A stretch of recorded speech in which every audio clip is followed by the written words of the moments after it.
E hoje nós vamos olhar para homens de Deus que entenderam como essa graça é suficiente, como ela faz absoluta diferença para a minha vida e para a tua vida, e nos aproxima mesmo do Senhor. Então, abra sua Bíblia lá no livro de 2 aos Coríntios, segunda carta do apóstolo Paulo aos Coríntios, né? Há mais ou menos um mês atrás, eu tive o privilégio de conhecer a cidade de Corinto, com aproximadamente uns 30 irmãos da igreja.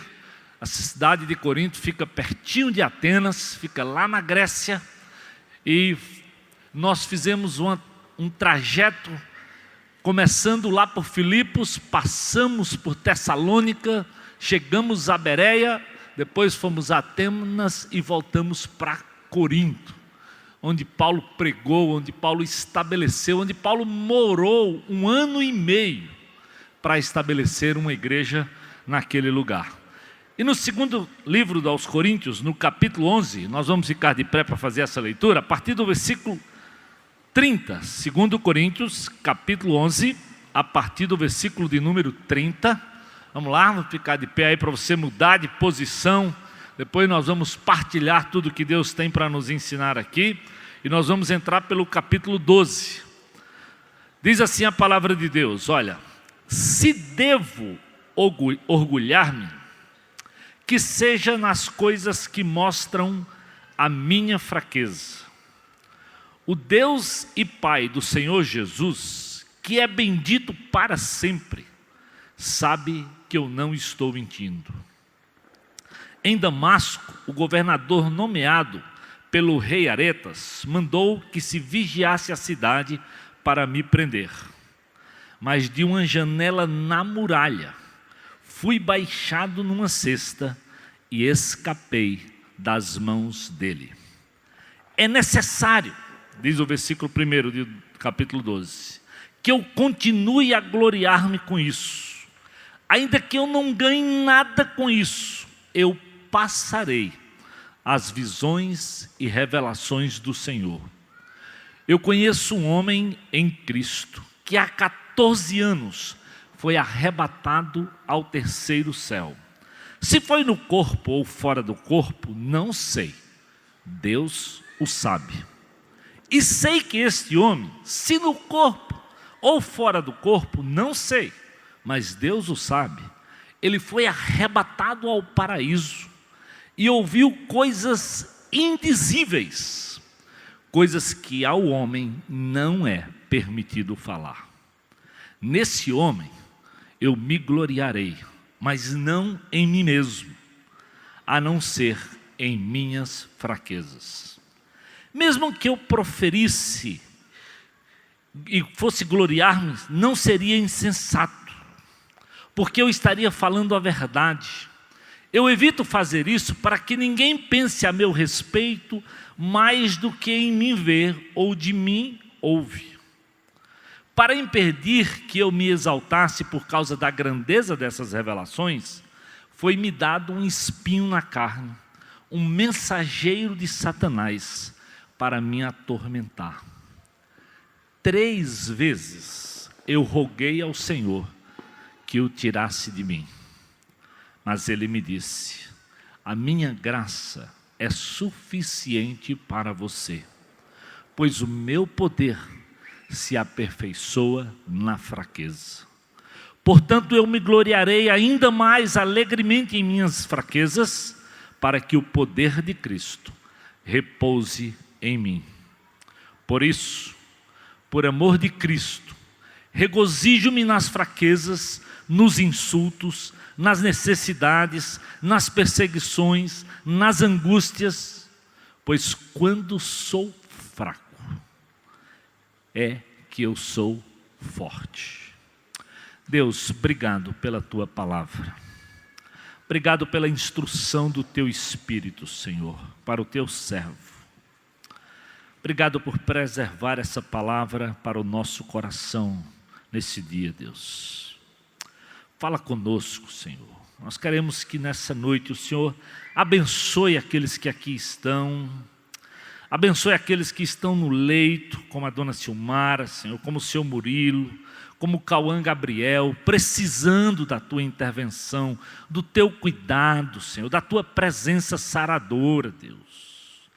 Visita os teus servos, há tanta gente doente, há uma virose que ataca essa cidade. Oh Deus, os hospitais estão lotados, visita, traz saúde, traz cura. Mas acima de tudo, Deus, traz cura para a nossa alma, como o Senhor trouxe pela graça para a cura do teu servo, do apóstolo Paulo. Oh Deus, abençoa, prepara nossas mentes e os nossos corações, enquanto nós meditamos na tua palavra nessa noite. Para os que estão aqui, para os que estão pela internet, para os que estão lá na tendinha, Deus, guarda as nossas mentes e nos instrui. É a minha oração, Senhor, em nome de Jesus. Amém. Podem se assentar, meus amados.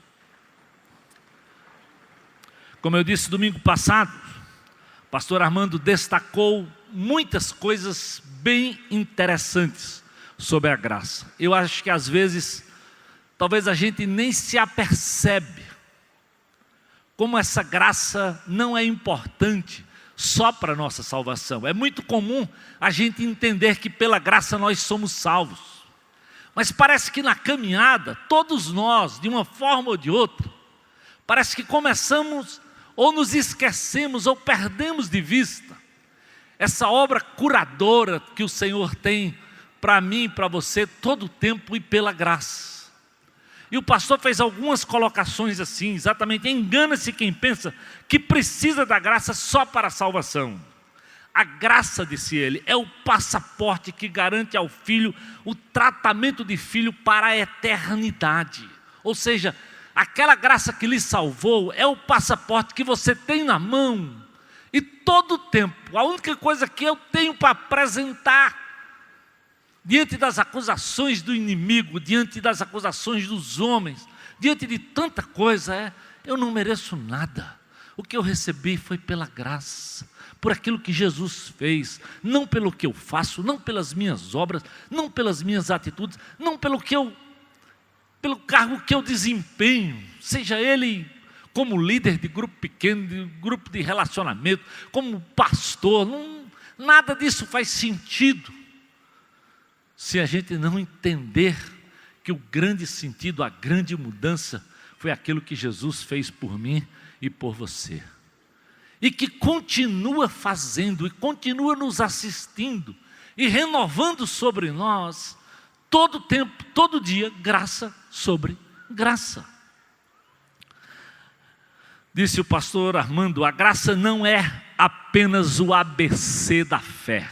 A graça é o A a Z da fé cristã, ou seja, do começo ao fim. Quando nós olhamos, querido, nós temos que nos voltar e entender quem somos nós diante do Senhor e como nós dependemos dessa graça. Por isso, o apóstolo Paulo, e ele mencionou isso lá, quando escreve aos Gálatas, ele disse assim, admira que vocês estejam passando tão depressa daquele que vos chamou na graça em Cristo para outro evangelho. Então Paulo diz, olha, se alguém perder de vista a graça, é como se fosse pregando um outro evangelho. E ele diz, olha, ainda que um anjo descesse do céu e pregasse outro evangelho, não deem ouvidos. Porque o evangelho de Jesus é boas novas de graça. Por aquilo que Jesus fez, por aquilo que eu recebi, que você recebeu. E nós não podemos perder e deixar de cantar, e de celebrar, e de experimentar, e de testemunhar para os outros. Isso faz contraste com a religiosidade, porque o evangelho da graça estabelece padrões que a religiosidade não gosta. Por exemplo, na graça, quem é Deus? Santo e soberano. E o pastor Armando ressaltou isso. Quem somos nós? Pecadores perdidos, longe de Deus. O que fazemos? Ele diz, matamos o filho. Ou seja, nós somos culpados. Nós estamos longe. Mas o que Deus fez? Sacrificou o Filho por nós. Nos amou. E o que Ele nos deu? Vida e vida abundante. Isso, querido, só na graça e só pela graça. Até no Apocalipse, disse o pastor Armando, a graça é invocada. O Cordeiro que foi morto e que vive é sobre todos. Ou seja, se nós olharmos a palavra de Deus, do começo ao fim, se você olhar a sua trajetória de vida cristã, só faz sentido se nós nos agarrarmos nessa graça. Eu lembro que uma certa vez eu estava estudando sobre a palavra de Deus, se era um livro, né? Aquela velha coisa, se a Bíblia é só um livro, ou é um livro de Deus. E eu lembro de um argumento muito clássico, que dizia assim, olha, a Bíblia não tem condições de ser um livro humano, porque do Gênesis ao Apocalipse, ela diz que nós somos pecadores, perdidos, irreverentes, não temos esperança. Você acha que algum homem ia escrever o seu próprio atestado de loucura, ou perder de vista, ou escrever algo que o condenasse tão claramente? A Bíblia deixa claro, por exemplo, que mesmo Moisés, que é o grande líder, ele foi um assassino. Que Davi, um rei tão especial, mas a Bíblia não nega quando ele adultera. Hoje de manhã o pastor Márcio Félix esteve aqui e pregou sobre esse adultério de Davi, foi um tempo muito abençoado. Não nega que a esposa do profeta Oséias era uma prostituta, e como não nega que Pedro traiu Jesus e que os discípulos brigavam por um lugar especial, já lá na época de Jesus, os próprios discípulos andando com ele e esperando um lugar especial. Existe um tratado internacional que diz que ninguém é obrigado a produzir provas para si mesmo. Ninguém é obrigado. É por isso que hoje no Brasil, alguns que vão lá, chama-se de delação premiada, porque ele não é obrigado a ir lá. E quando ele vai lá e conta a verdade, ele termina recebendo uma certa recompensa, porque ele decide fazer algo que ele não é obrigado a fazer. E eu estou dizendo isso, então, alguém que não fosse receber alguma recompensa direta, não ia escrever sua acusação. Mas inspirado pelo Espírito, os homens são desafiados por Deus e escreve esse livro que abençoa a minha vida e abençoa a tua vida. Deus sonda, querido, e conhece até os nossos pensamentos. Jesus diz, por exemplo, que só em pensar em matar ou adulterar, nós já o fizemos. Então, não tem como, não tem um sequer, a Bíblia deixa claro, que não precise da graça, que não dependa da graça. Não tem como viver uma vida cristã saudável sem a graça. E acredite se quiser, mas desde o Velho Testamento, talvez o homem que mais andou parecido com Jesus, que é José, entendeu isso claramente. E eu quero ler com você Gênesis 41. Veja só, para a gente entender a dimensão dessa graça. Depois a gente volta lá para o texto de Coríntios. Mas vá lá, em Gênesis 41, como já no Velho Testamento, um homem de Deus, e por isso nós cantamos aqui hoje, aquela famosa música que é do Daniel, que ele escreveu exatamente sobre esse texto. Gênesis 41, no versículo 50 a 52, diz assim, olha, antes dos anos de fome, Azenate, filha de Potífera, sacerdote de On, deu a José 2 filhos.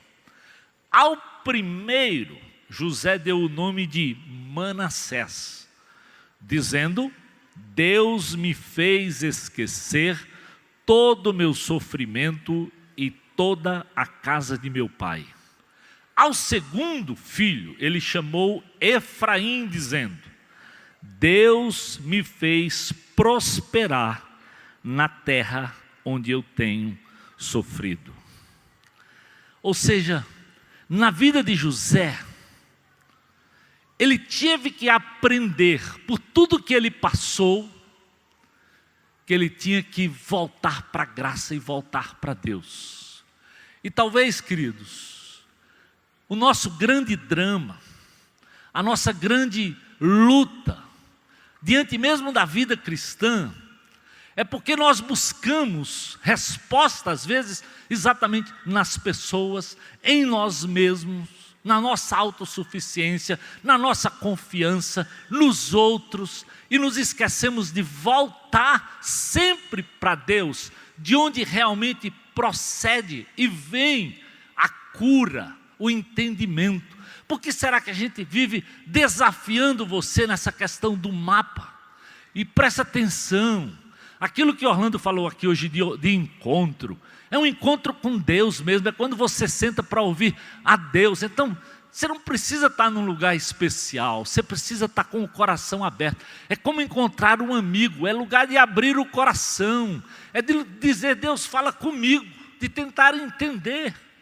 Quando você vai para um encontro com um amigo, você não é um encontro como na empresa, que você vai prestar um relatório, que você vai dizer o que você fez. Não. Não é esse o encontro que nós estamos lhe desafiando. O encontro é mais ou menos como o encontro que José tem aqui, e ele diz que ele teve com Deus, onde ele olhou para o passado dele, onde ele olhou para as suas próprias dores, para o seu sofrimento, e ele lançou, e ele buscou, e ele entregou, e ele colocou nas mãos do Senhor. Às vezes a gente tem dores pesadas também, mas a gente acha que tem alguém que vai preencher, tem alguém que vai suprir, tem alguém que vai dar razão para tudo isso. Não, querido. José deixa claro quando ele diz, olha, foi no Senhor. José foi um homem odiado pelos irmãos. O ódio foi tão grande, Gênesis 37, 22, que eles jogaram José num poço. Os irmãos juntos jogam José no poço, por ciúmes, por inveja. Em Gênesis 37, 28, acharam pouco e venderam José para levar para uma nação pagã, para um outro povo, para colocá-lo distante, porque às vezes nós achamos que para se ver livre do outro, nós queremos mandar ele para longe, como se isso resolvesse, e às vezes isso não resolve. Quando Deus quer tratar alguma coisa na tua vida, quando Deus tem alguém para tratar algo na tua vida, meu querido, parece que quanto mais você foge, mais Deus vai lá atrás de você. Lembra a história do filho pródigo? Ele saiu da casa do pai, estava tudo bem, estava tudo certo. Talvez aquele vazio interior, aquela necessidade de mostrar que ele podia viver só, que ele, recebendo os bens, ele podia tocar a vida, e ele sai. E diz o texto que ele gastou tudo, tentando, quem sabe, ser aceito, ser encontrado, viver a vida, como muita gente acha que viver a vida é pegar, é botar o dinheiro no bolso e sair curtindo a vida. Até que finalmente ele se depara com o vazio, tudo se vai e ele se vê comendo com os porcos. Há mais ou menos 2 anos atrás, uma irmã muito amada dessa igreja me pediu para ir falar com o marido dela, que estava vivendo exatamente como esse jovem aí, dissolutamente, não parecia nada com alguém que já tinha andado com Jesus. E ela disse, pastor, eu não tenho mais nada para dizer, eu não suporto mais, e ele não sai de casa, chega em casa embriagado, bêbado, e pastor, eu não sei mais, eu queria que pelo menos ele tivesse a honra de sair de casa, eu não consigo mandar ele para ir embora. E eu orei, Deus, me ajude, porque o que é que eu vou dizer para esse homem numa hora dessa? E quando eu sentei, que eu ouvi, e ele disse exatamente, pastor, eu estou vivendo na loucura, mas por enquanto eu quero viver essa loucura. Foi exatamente o que ele me disse. Eu disse para ele assim, eu disse, olha querido, tem uma coisa que eu vou te dizer e que eu acredito. Se você realmente for filho de Deus, você vai comer com os porcos, como diz lá em Lucas capítulo 15. Porque Deus te ama tanto, como Ele amava aquele jovem, que levou ele para comer com os porcos, para que ele reconhecesse, se arrependesse e voltasse. Então, o que eu tenho para te dizer, meu amado, é só isso. Eu não posso dizer que você é ou não é. O que eu posso te dizer é, Deus te ama. E se você for filho, você vai comer com os porcos para você voltar. Perdi o contato. 8 meses depois, ele me deu um toque, queria conversar comigo. Sabe o que ele me disse? Pastor, toda vez que eu estava no buraco, eu lembrava, eu estou comendo com os porcos. Eu estou comendo com os porcos. Ou eu volto, ou eu recebo, ou eu me entrego à graça de Jesus, ou não tem esperança para a minha vida. E ele voltou, procurou, pediu perdão, restaurou a relação, e está vivendo uma vida absolutamente diferente. Você sabia que Deus te ama tanto, meu amado, tanto, que Ele só te disciplina porque Ele te ama. Acredite. Todas as coisas, quando a Bíblia diz, é um fato. Todas as coisas cooperam para o bem daqueles que realmente amam o Senhor e querem andar na sintonia do Senhor. Ele vai te buscar, Ele vai te procurar, Ele vai onde você está. E Paulo e José sabiam muito bem, Paulo sabia muito bem disso, porque eles também foram buscados. Eu sei muito bem de onde o Senhor me tirou, por isso eu não posso deixar de me lembrar, não é da sua vida, nem da vida de ninguém, nem da turma do grão de mostarda, nem de Lu. Eu tenho que lembrar de onde Deus me tirou. Eu sei da graça. Então José é esse camarada vendido pelos irmãos, desprezado como mercadoria, chega lá na nova terra, os mercadores midianitas que o compraram, chegam lá, colocam ele de novo no mercado para ser vendido novamente. Pense aí a humilhação, ser colocado como mercadoria, para ser vendido, que trauma. Esses dias eu estava conversando com o pastor Armando, e ele dizendo que ele estava lendo sobre essa coisa que acontece nas nossas vidas, né, que a neurologia e os psicólogos chamam daquelas sinapses, ou seja, aquele momento na tua vida, você passa por um pavor, sei lá, você vai num elevador e o bicho para, e tudo escurece, e trava, e aquele minuto que você passa lá, fica uma marca que parece que quando você vai entrar no elevador de novo, aquele negócio volta. Na vida é assim. Agora imagina, quando você é vendido pelos irmãos, lançado lá no calabouço, alguém chega, você é vendido, chega no outro lugar, você é exposto como mercadoria e passa por tudo isso. Às vezes a gente tem a tendência de achar que a minha dor é a maior do que a de qualquer outra pessoa. O meu problema é maior do que o de todo mundo. Não esqueça, querido, que Deus é maior do que o teu problema, do que o meu problema. Ele pode solucionar o meu e pode solucionar o teu, porque Ele solucionou o de José.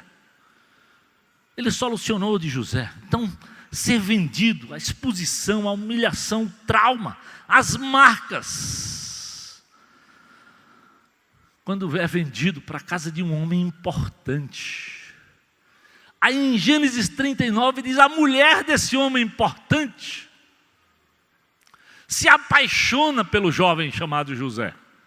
A Bíblia diz que José era um homem especial, bonito. Que culpa tem o camarada de nascer com uma inteligência, com uma capacidade?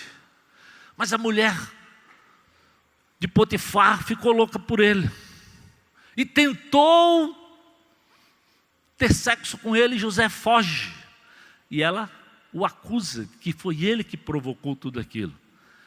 E a Bíblia diz, e José é lançado, além de tudo, numa prisão. Como é que a gente vai olhar para a graça no meio de tanta desgraça? Numa outra terra, vendido. E às vezes eu sei, querido, olha, você pensa assim. Está tudo tão errado ao teu redor.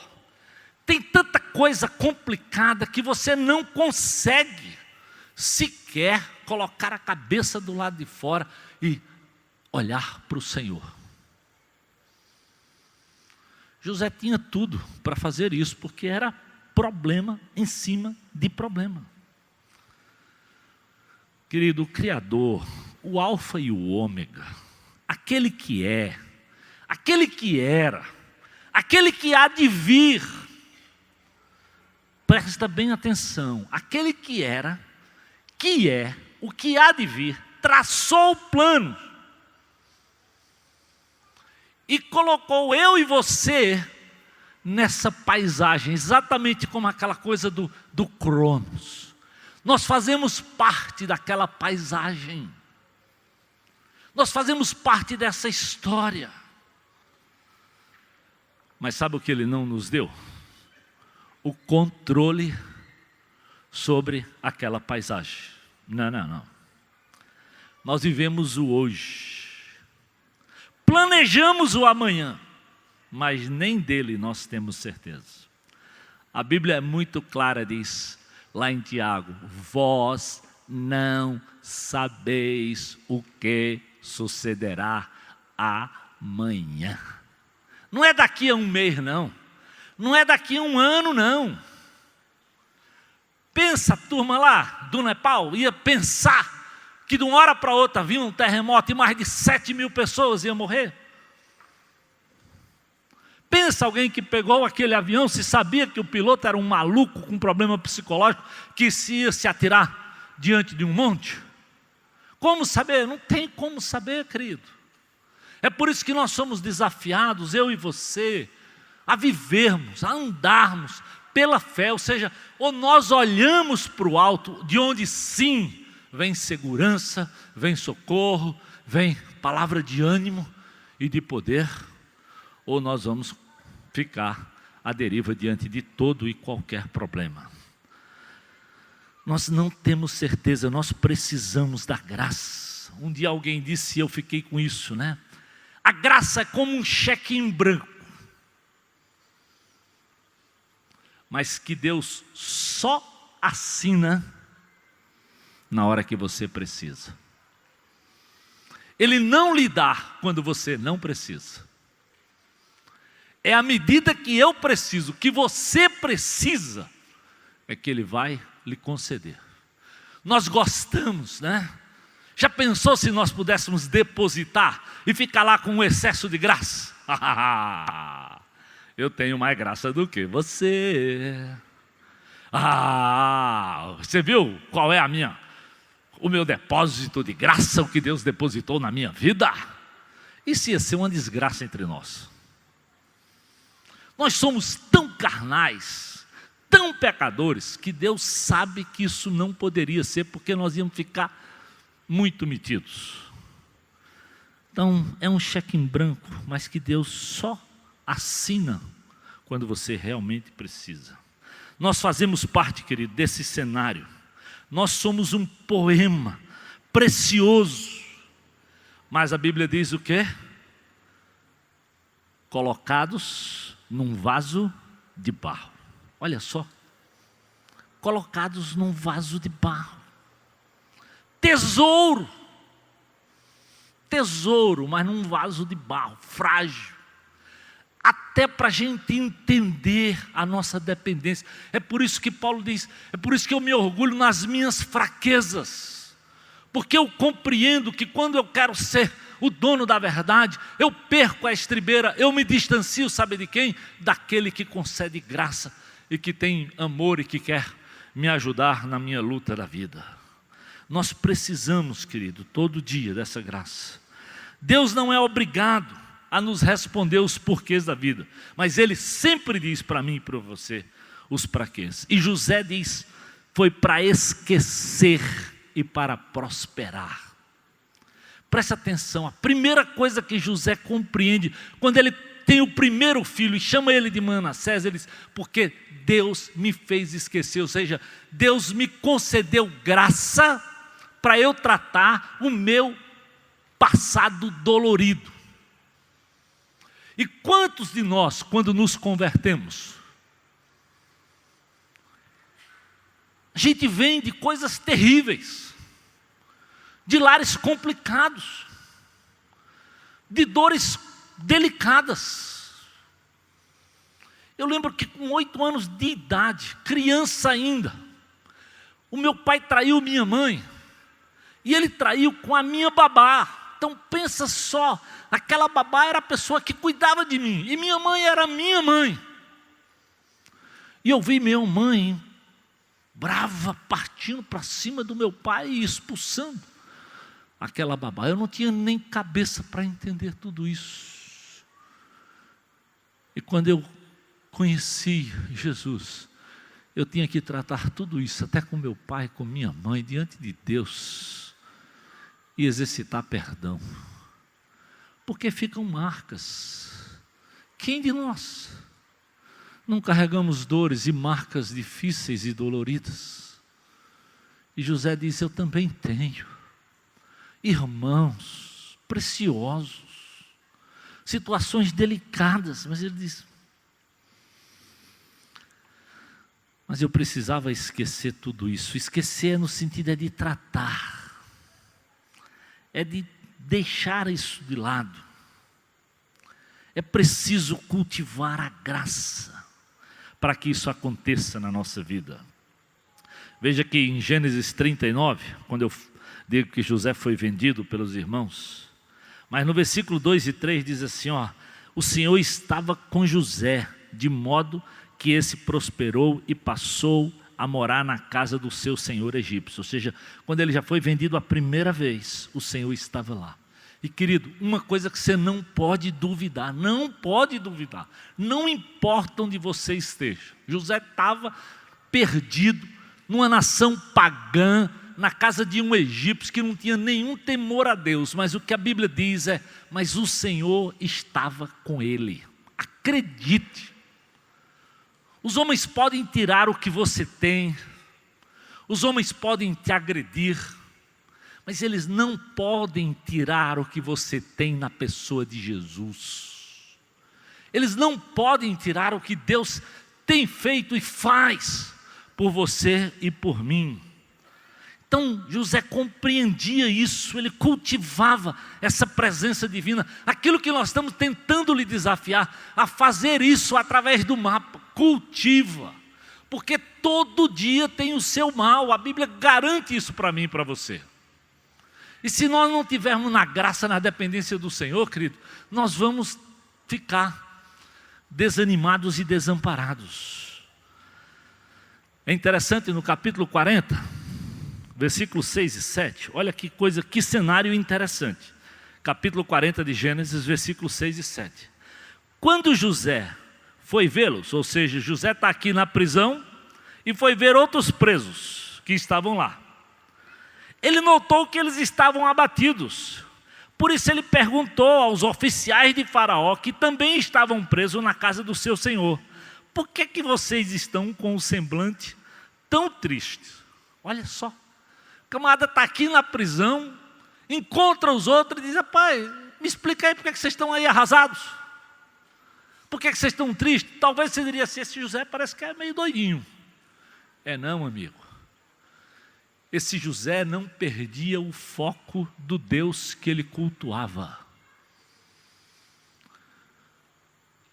José não perdia o foco do Deus que ele aprendera a andar com ele. Não importa aonde, não importa como, nem as circunstâncias. Ele entendia que a graça, essa presença de Deus para cuidar dele era suficiente. E ele percebia que eles não estavam bem. Estavam abatidos. O que é que vocês têm? Por que é que vocês estão tão abatidos? E eles responderam, versículo 8: nós tivemos um sonho e não há quem nos interprete. E disse-lhe José: não são de Deus as interpretações? De novo, José diz: ei, peraí, sabe por que vocês estão aí?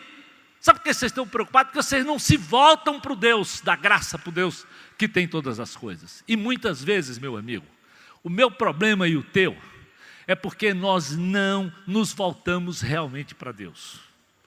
Nós somos deixados levar pelo medo. E o que é que a Bíblia diz? O verdadeiro amor lança fora o medo. Qual é o verdadeiro amor? É o da minha mulher? É dos meus filhos? É o do meu irmão? Não, não, não. O verdadeiro amor é aquele que o Senhor demonstrou por mim lá na cruz.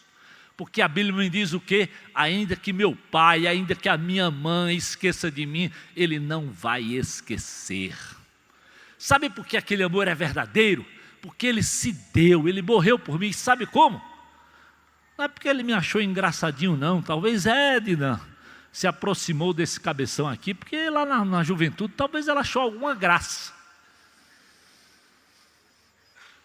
Mas o que a Bíblia me diz é que Deus me amou sendo eu ainda pecador. Ele decidiu me amar. E amor de Deus é decisão.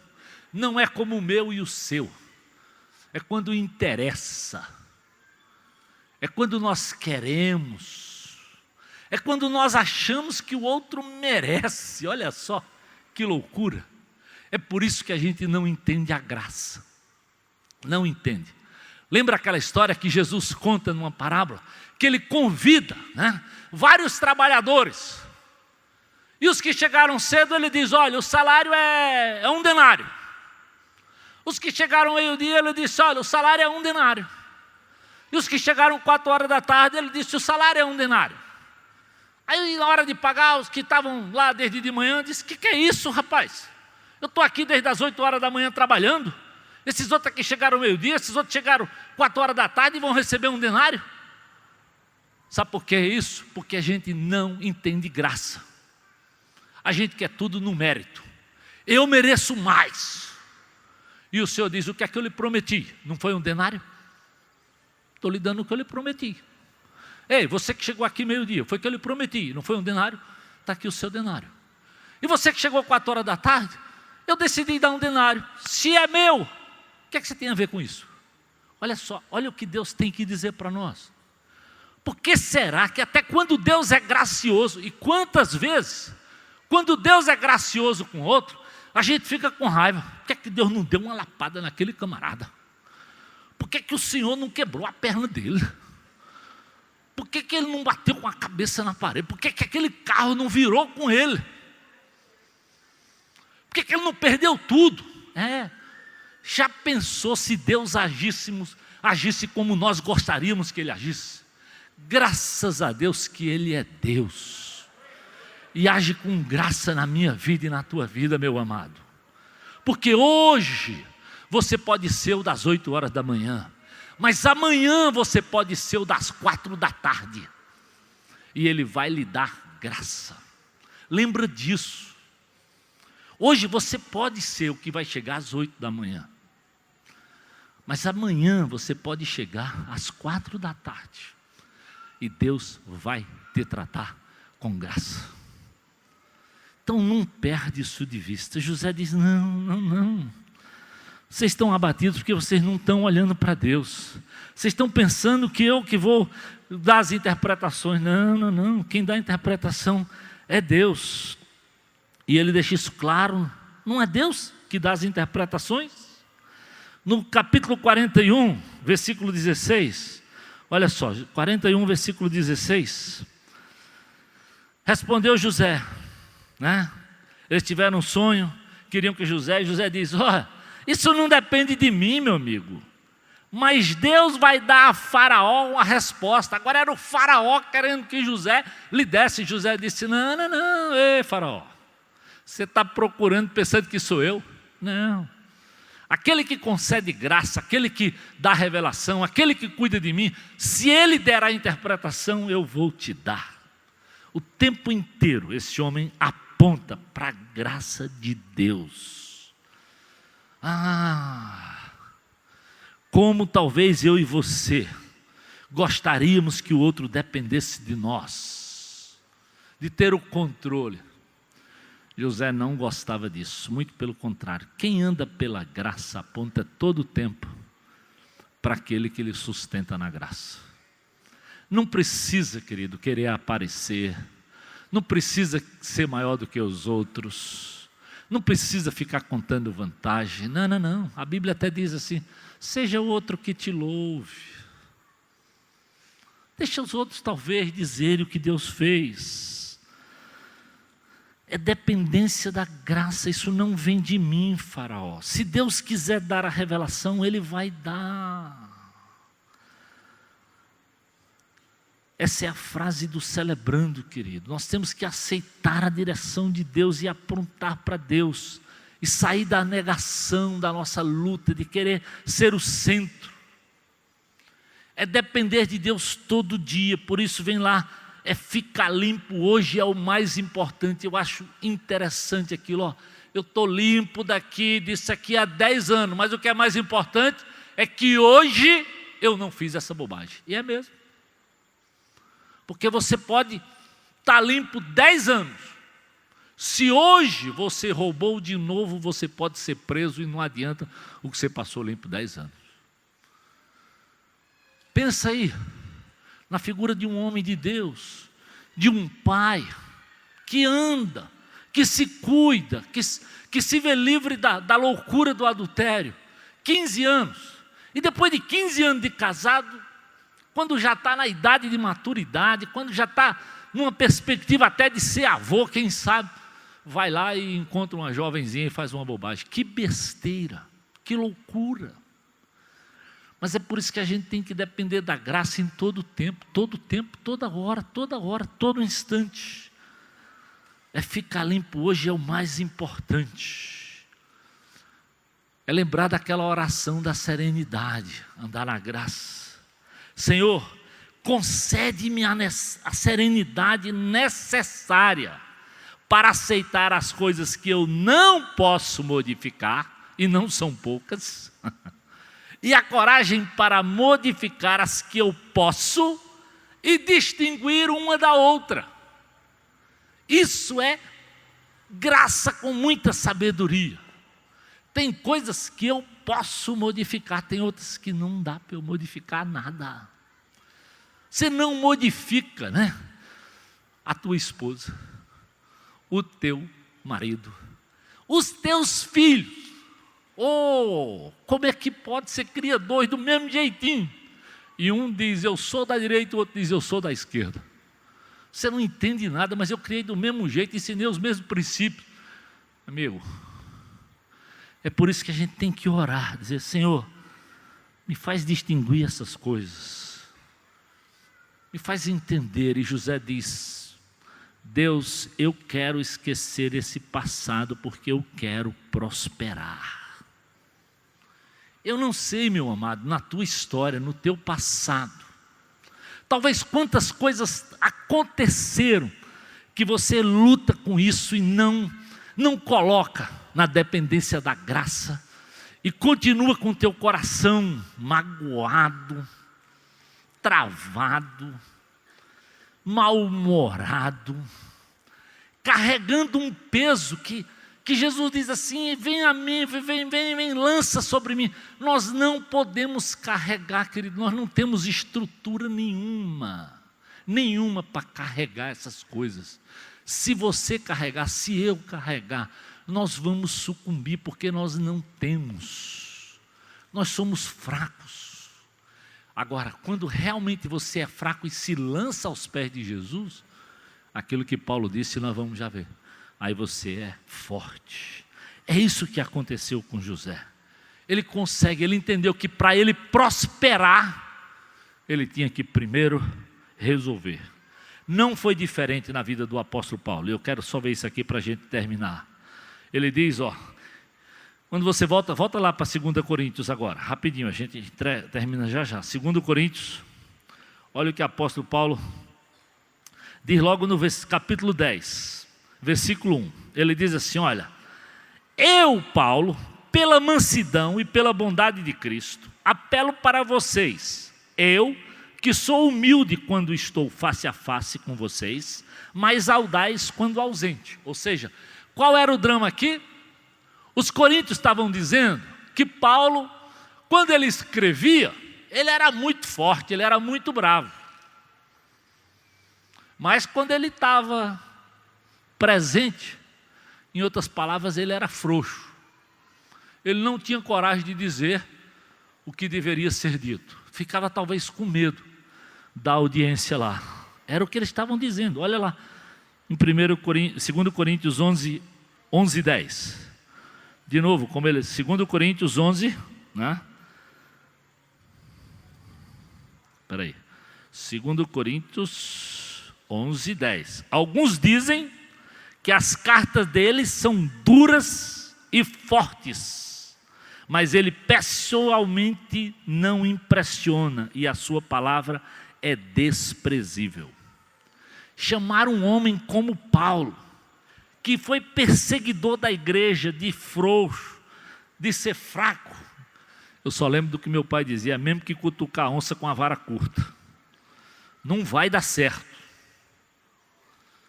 E esse grupo teve a coragem de fazer isso. E era um povo, realmente o grego já foi o centro do mundo. E quando Paulo esteve lá, a Grécia era o lugar dos pesquisadores, era o lugar dos filósofos, era o centro da história. E Paulo diz, não. O problema, meus queridos, é que eu não estou lidando com vocês, com as armas de vocês. 2 Coríntios 10, lá no versículo 3 a 5, ele diz assim, embora vivamos como homens, não lutamos segundo os padrões humanos. Paulo diz, eu não vou lutar com vocês, com os padrões humanos. Não. É como se Paulo falasse claramente, foi-se o tempo do velho Paulo. Não é mais no braço, na força. Lembra aquele que perseguia a igreja? Agora ele diz, é pelo Espírito, é pela graça. Versículo 4, 2 Coríntios, ele diz, as armas com as quais lutamos não são humanas. Ao contrário, são poderosas em Deus para destruir fortalezas. Está entendendo?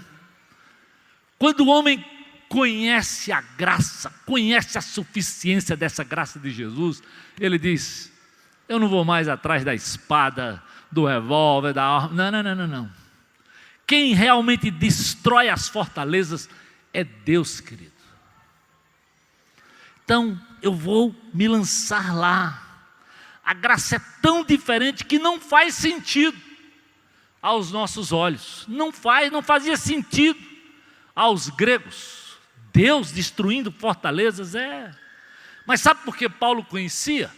Porque ele que era o perseguidor, o bravo, no cavalo, vindo lá, armado, de uma hora para outra ficou cego,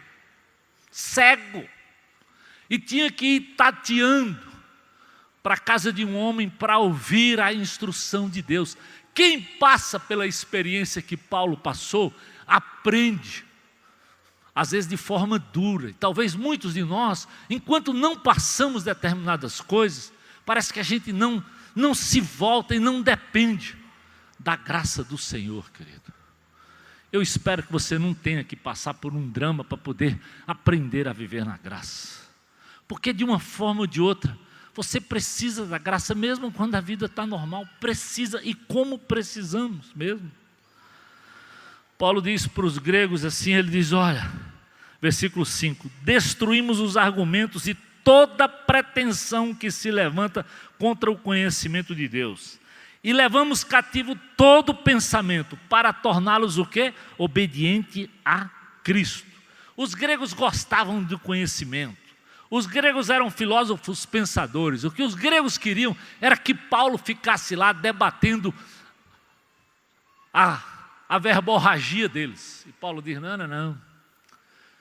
E olha que Paulo tinha formação, fariseu, criado aos pés de Gamaliel, estudou lá em Tirano, bom, capaz, mas ele diz, não estou aqui para isso.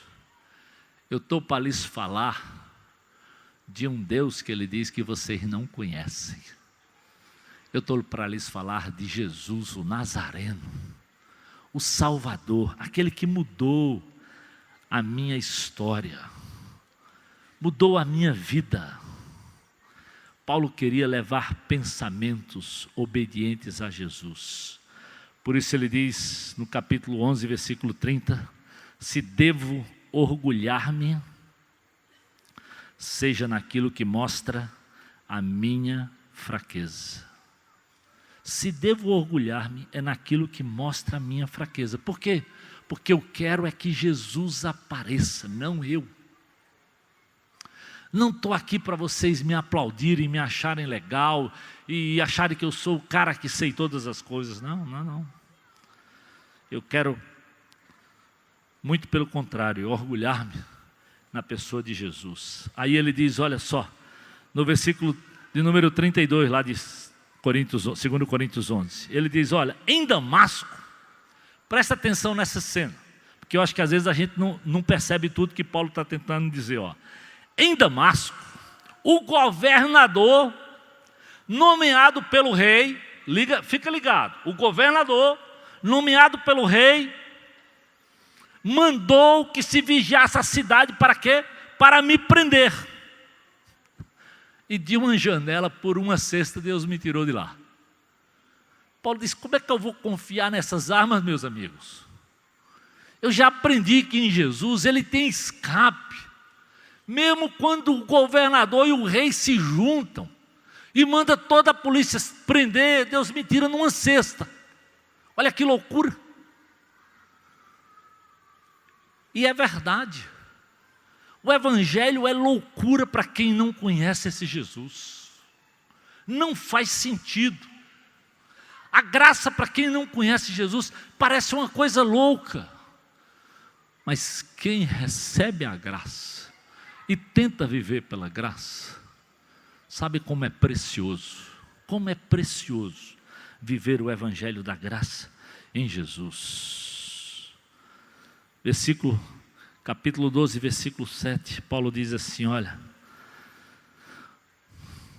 só, para impedir até de que eu me exaltasse por causa da grandeza das revelações, Paulo diz, eu recebi coisas indizíveis que não dá nem para contar. Eu tinha tudo para viver me orgulhando, porque lembra, no caminho de Damasco, Deus aparece, dá uma revelação para Paulo. Paulo é um apóstolo fora do tempo, porque Deus aparece a ele fora de tempo. Ele tinha tudo para ser prepotente, e com toda a formação que ele tinha, não esquece daquilo que ele disse para os filipenses. Hebreus dos hebreus, quanto à lei, fariseu, da linhagem de Benjamim. Se alguém tinha tudo para ser pretensioso, ele diz, eu tinha. Se alguém tinha tudo para confiar em religiosidade, no que fazia, ele diz, eu tinha. Mas ele diz, para impedir até de que eu me exaltasse, capítulo 12, versículo 7, por causa da grandeza dessas revelações, foi-me dado um espinho na carne, um mensageiro de Satanás para me atormentar. Paulo diz, Deus sabia o que fazer comigo para que eu andasse na graça e na dependência da graça. Meu amado, talvez muitas das lutas que eu e você passamos, é porque Deus tem algo para me ensinar e para te ensinar. E que eu e você só aprendemos quando nós apanhamos. E eu não preciso pensar em você não. Eu preciso pensar em mim. Se homem já tem cabeça dura, porque é bicho prepotente é homem. E eu penso, e eu com essa desse tamanho, bem formada, pensa que sabe as coisas, tem tudo, querido, para pensar que pode confiar em si mesmo. Mas tem que se voltar, tem que ir lá.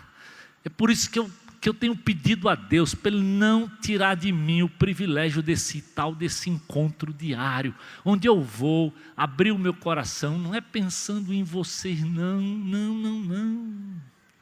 Eu vou pensando nesse coração aqui que eu sei que é ruim. Eu vou pensando na minha vida, depois na minha própria família, depois na igreja de Jesus, naquilo que eu posso contribuir, mas dizendo assim: Deus, eu não sei.